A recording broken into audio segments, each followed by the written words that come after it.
Hello, children! This week, we're learning about the letter Z. Can you think of words that start with the letter Z?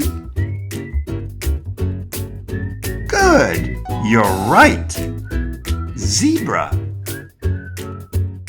zipper.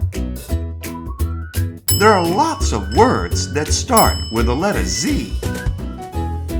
Where is that family looking at that beautiful tiger? That's right, they're in a zoo. Our color of the week is cyan. What things do you know are the color cyan? Some jewelry is the color cyan. Some shoes are too. This week, our number is the number 25. It's very easy to draw the number 25. And we are also going to write the word 25. See, that was pretty easy. Our shape is a bow. You can see bows on dresses and also in girls' hair.